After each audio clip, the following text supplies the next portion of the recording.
sex in order to rent a home as part of an ongoing federal trial now.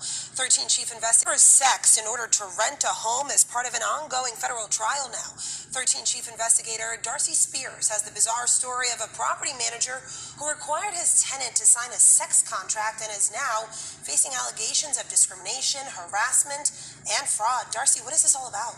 Well, you guys, it's actually hard to fathom that someone would put something like this in writing.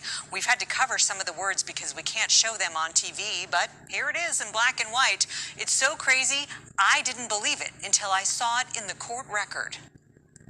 This is Alan Rothstein, the man who wrote the sex contract. Court records show he forced a prospective tenant to sign it in November 2018 in order to rent this 4-bedroom home on Wedgebrook Street near Las Vegas Boulevard and St. Rose Parkway. At the time, Rothstein was the property manager and also a real estate broker. He lost both licenses after a Nevada Real Estate Division investigation. He now stands to lose a lot more if a federal judge finds him guilty. He's currently on trial for violations of the Fair Housing Act in this lawsuit filed by his former tenant. And the facts are unlike anything this experienced housing lawyer has ever seen. My reaction was, you had to be putting me on, that nobody in their right mind would go to the trouble to draw up a contract like this. No one involved would talk to us as the trial is ongoing. We asked legal expert Bruce Flamme to analyze the case. Have you ever seen anything like this? No, not even on bar exams in law school. Nobody has ever put something like this together that I've ever seen. Although, in all, Alex, who names a document that? It goes on to say, please read this legal contract carefully. And that's where I started laughing, because this is a legal contract the way the actors on Grey's Anatomy are real doctors, okay? This is literally not worth the paper it's printed on. The terms of the so-called contract are even crazier than the title. The tenant had to swear she wasn't signing under the influence of any intoxicant, including alcohol, drugs, oysters, truffles, sea cucumber, strawberries, lobster. I've never known anybody to be under the influence of lobster, dark chocolate, cocaine, LSD, and cannabis.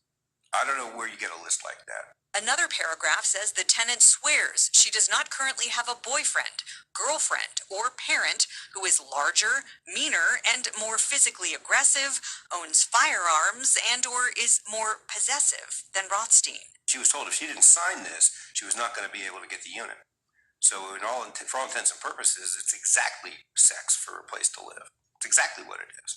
And it's almost sex on demand. What do we make of the fact that she initialed this thing? Nothing.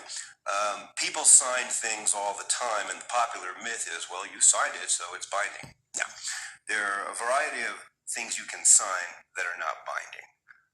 Any contract that is against the law or public policy is not binding. So why would anyone sign anything like this?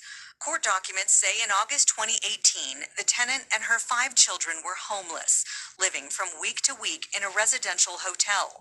The Southern Nevada Regional Housing Authority threw them a lifeline, approving them for Section 8, a federal program that funds local public housing authorities to help low-income families rent from private landlords. But one of the provisions of Section 8 is that once you're approved, you have to find a residence that will be covered by the program within about 60 days of when you're approved.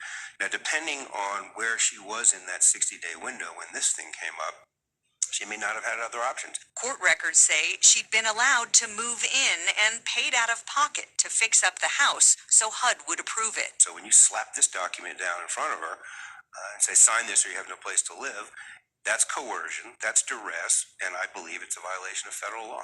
The tenant's lawsuit alleges several other violations, including charging illegal fees and wrongful eviction after she refused any sexual encounters. In court records, Rothstein disputes any fair housing violations.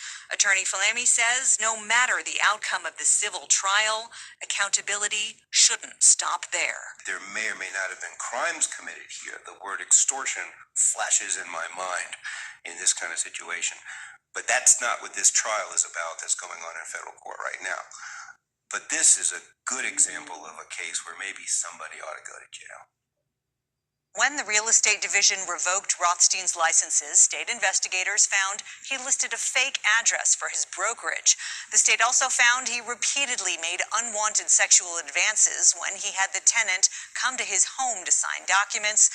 He was fined $94,000 in that, and we will update this story with the outcome of the federal case. This is absolutely. Have you ever seen anything like this? No, not even on bar exams in law school. Nobody has ever put something like this together that I've ever seen. Although, in all candor, I think there's more of these out there. Sources close to the case tell 13 Investigates this is not the first time Rothstein has done this, and there are other victims.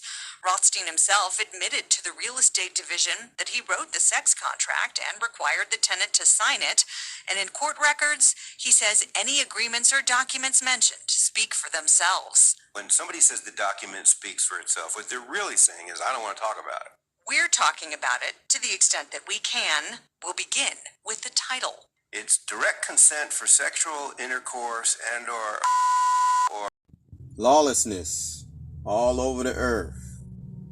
Mass shootings, robberies, home invasion,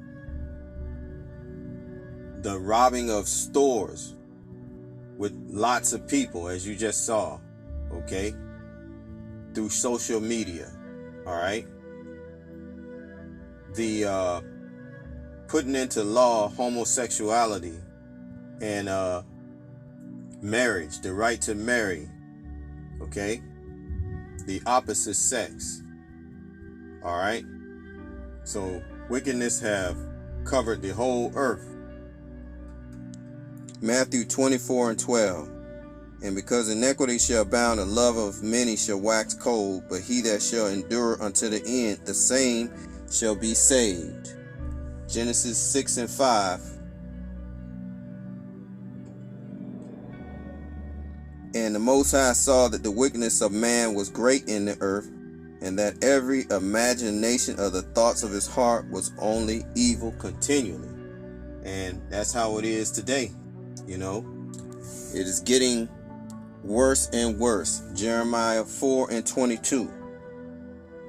4:22.